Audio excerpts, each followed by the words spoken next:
Vous avez vécu un calvaire, un viol le 11 novembre dans le hall de votre immeuble. J'entends des bruits de pas courir derrière moi et en fait je me retrouve plaquée au sol. Une jeune femme qui a été très peu soutenue, qui s'appelle Claire Géronimi. Vous prenez la parole sur RMC pour dénoncer l'insécurité dans laquelle vivent les femmes au quotidien. Éclat, un mot à double tranchant qui symbolise à la fois brisure et rayonnement, cassure et scintillement. Je suis Claire Géronimi et à la suite de mon agression, j'ai décidé de donner la parole à des personnalités inspirantes pour mettre en lumière leur vision féminine si singulière. Femmes politiques, journalistes, psychologues, avocates ou encore victimes échangeront avec moi sur leurs sentiments et leurs interrogations de notre place dans la société. Je désire également mettre l'accent sur leurs histoires marquantes afin de vous fournir, chères auditrices et auditeurs, les clés vers votre propre éclat. Bienvenue dans le podcast Éclat de femmes.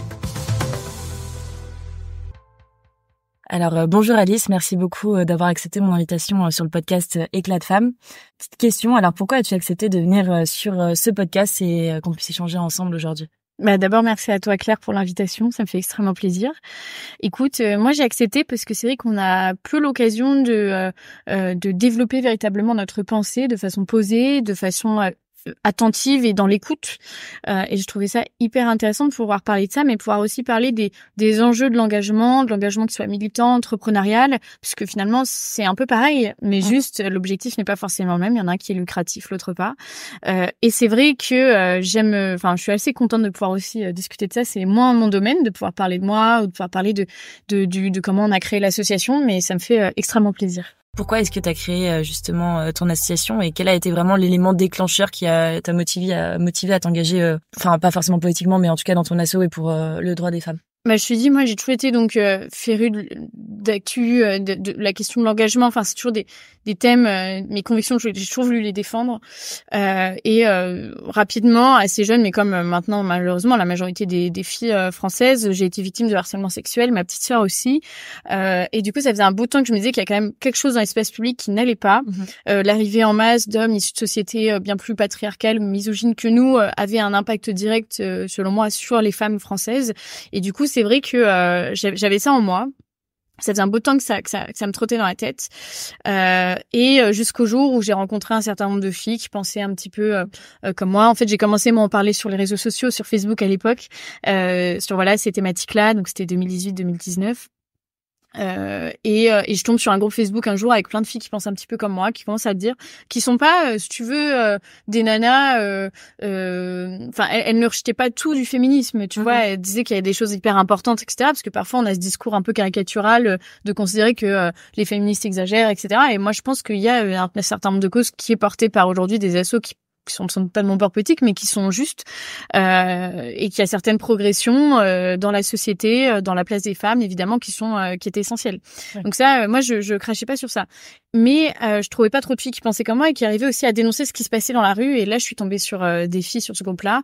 Et petit à petit, de fil en aiguille, on s'est dit, voilà, on a commencé à se rencontrer. C'était un peu la bouffée d'oxygène. Ouais. C'est-à-dire, enfin, il y a un groupe, justement, qui pense un peu comme moi, etc. Je suis pas seule, tu vois, parce que je trouve que dans la libération de la parole féminine, aujourd'hui, ce qui est compliqué, c'est que on est souvent très seul. Et je pense que ça a été le cas de énormément de femmes dans le milieu du cinéma, quand il y a les affaires MeToo, Weinstein, etc., qui en fait au début se sentaient très seules, puis elles ont compris qu'il y avait une deuxième victime, puis une troisième, puis une quatrième, etc. Et c'est là où elles ont réussi à faire front et à se donner de la force. Et moi, j'ai trouvé ça en fait aussi avec ces filles-là, qui me disaient mais non, mais en fait c'est pas toi qui est folle, c'est qu'il y a vraiment aujourd'hui une insécurité dans l'espace public qui est réelle. C'est pas normal qu'aujourd'hui on se promène avec une bombe au poivre ou qu'on soit en survigilance tout le temps. C'est pas normal ça. Il y a d'autres pays en Europe où c'est pas le cas en fait. Ouais. Et donc je trouve ce groupe qui devient un peu un groupe d'appartenance. Et puis très très fréquemment on s'envoie les faits divers qu'on voit passer malheureusement et qui se multiplient. Et jusqu'au jour il y a celui de Trau à Nantes par une jeune femme violée par un migrant dans son propre jardin à elle. Et là on se dit on fait quelque chose, on y va. Et là on s'est structuré. On pourrait parler un petit peu de ta vision, de tes convictions. Comment est-ce que tu décrirais en tout cas la situation actuelle de la femme dans la société aujourd'hui ? Je pense qu'aujourd'hui, on se rend bien compte avec les différentes les viols de Mazan, avec ce genre de choses, qu'il y a encore énormément de violence qui existe dans notre pays. On est dans un pays qui progresse à ce niveau-là, hein, sur la place de la femme, sur le comportement masculin, sur l'éducation, sur ce genre de choses. Mais ce que je comprends pas, c'est que derrière, on n'a aucun scrupule, tu vois, à faire venir des hommes qui, pour le coup, ont une vision de la femme aux antipodes de la nôtre, sans que ça pose aucun souci. Et je pense que les véritables enjeux à venir, ça va être ça. Ça va être aujourd'hui comment les femmes vont réussir à être en sécurité sur leur propre territoire, dans un territoire censé être un territoire de progrès, quoi, des droits de l'homme. Et ça, c'est quelque chose que je trouve assez hallucinant dans un pays aussi développé que le nôtre. Tu vois, moi, j'ai la chance de pouvoir aller en Europe centrale, Europe de l'Est assez régulièrement l'été. Et là-bas, c'est des pays qui sont bien moins développés que nous, c'est des pays qui sont bien moins riches que nous, c'est des pays qui ont vraiment même une vision des droits humains qui sont pas les mêmes que nous, tu vois. Et pourtant, je suis désolée, je n'ai jamais été aussi en sécurité que là-bas. Et c'est pas une question économique en soi, donc. Exactement, il y a une question d'éducation, de culture, etc.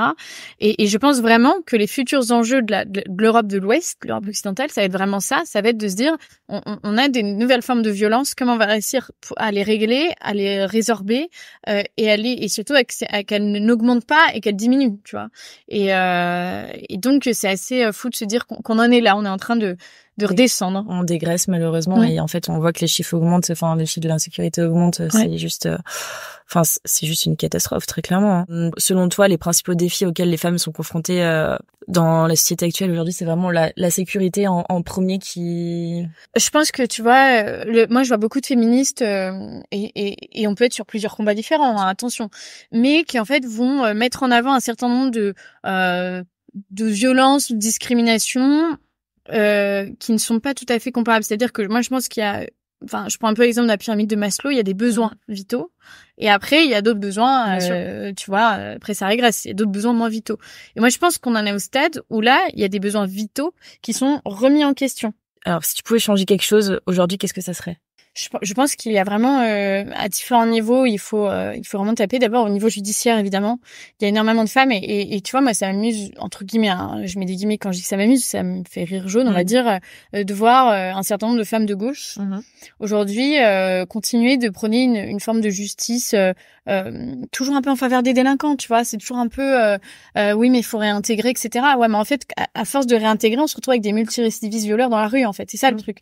C'est une justice qui n'est jamais du côté des victimes, qui est toujours du côté de la réinsertion. Alors, je comprends. Attention, hein, je dis pas qu'il faut pas avoir de politique de réinsertion des délinquants ou criminels. C'est pas ce que je dis. Par contre, il y a d'abord il y a des multirécidivistes. Un multirécidiviste recommence. Point. Donc, il va falloir qu'on trouve une solution un peu radicale pour ça. La deuxième chose, c'est que les peines, sérieusement, c'est n'importe quoi. On se retrouve avec des mecs par des remises de peine qui se retrouvent dehors au bout de 5 ans. Mais même il y a encore, s'ils ont été mineurs, ils prennent même pas 7 ans pour un viol. Ils ressortent mineurs, ça peut être à 17 ans et 6 mois, quoi. Tu vois, par à peine même pas majeur, mais pas loin.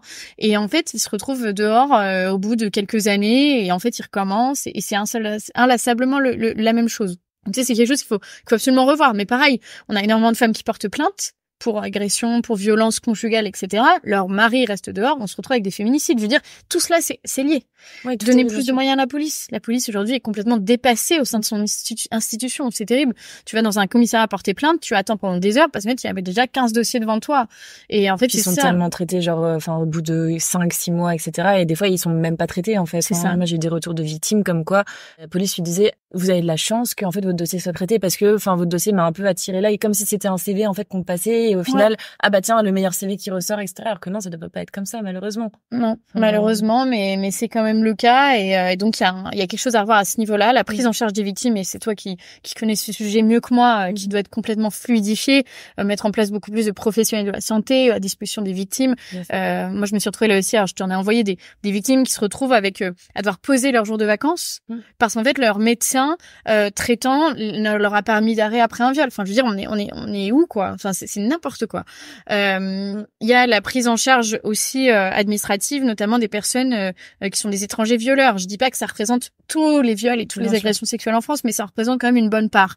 Et ben il y a des expulsions qui peuvent être faites. Pourquoi est-ce qu'aujourd'hui on a des OQTF qui peuvent rester sur le territoire? Pourquoi aujourd'hui, et moi je suis vraiment contre ça, on a des personnes qui sont sous OQTF, qui ont commis des crimes et des délits, et elles peuvent quand même bénéficier de l'aide d'associations pour leur aider à faire des recours pour faire sauter leur OQTF. Moi je trouve ça quand même dingue. Quand t'as commis un crime et un délit, tu ne devrais pas avoir cette possibilité-là. Bien sûr. Que les gens aient des droits, c'est normal. Mais quand t'as commis des crimes et des délits, il n'y a pas de possibilité de recours possible. C'est OQTF.bar, retour à l'envoyeur.